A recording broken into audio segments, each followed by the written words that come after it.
Welcome inside the RMU Island Sports Center at Colonials Arena. I'm Matt Gajtka with your RMU men's hockey rink report. Final score on Friday night in the opener of a two-game set against Army was 2-2. The Colonials scored first, but then actually had to come back to get the tie against their Atlantic hockey opponent in the conference opener for both sides. Interesting game in that, as I mentioned, RMU took the early lead on the Justin Addamo goal, but as Coach Derek Schooley said after the game, it took his team a while to get into the flow of things. RMU giving up 2 goals before the end of the first period and then shorthanded for much of the second before a major penalty against Army started to turn the tables.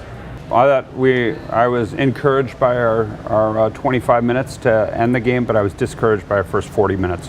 I didn't think that we had a lot of energy and a lot of jam coming out of the gates, especially after that's all we've been preaching all week. Our power play sucked the life out of us, gave up a shorthanded goal, but then were timely when they needed to be. I think it's all part of some growing pains with as many young kids as we had. Quite honestly, we've got so many young kids and we're 1-1-1, and we've really only played a game and a half. So that's probably probably right where it should be. Just like last Friday against Bowling Green, the Colonials took advantage of that 5-minute power play. They didn't score 2 goals like last week, but they got a big one from Alex Tonge in front of the net off a quick pass from Lynch.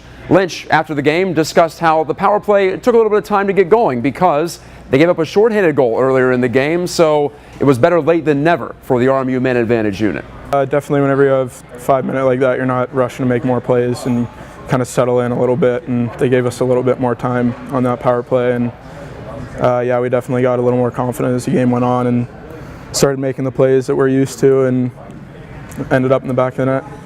As the third period progressed at Colonials Arena, it became playoff-esque. There were hits finished over all 200 feet of the rink, every player on the ice going full tilt. The goaltenders came up big as well, and overtime was just as fast and furious. A couple of Colonials that stood out, at least from my perspective, up on press row: Justin Addamo, who scored the first goal of the game on a beauty wraparound rebound, and also Nick Perkusic, the Colonials' third-line center and sophomore. The two underclassmen seemed to really rise to the occasion against RMU's very physical Atlantic hockey rival. Yeah, it was a really physical game. We know we didn't play our best hockey tonight. We know what it takes to win and be better, so we'll just fix the problems and get better tomorrow. So after 3 games, RMU has 1 win, 1 loss, and 1 tie in that order. They'll try to get back on the plus side of 500 on Saturday night for the rematch against the Army Black Knights. Keep it on RMUcolonials.com for all the coverage, both pre and post game. I'll be right back here in 24 hours to wrap up this weekend. It was exciting on Friday. Hope to see you down here on Saturday.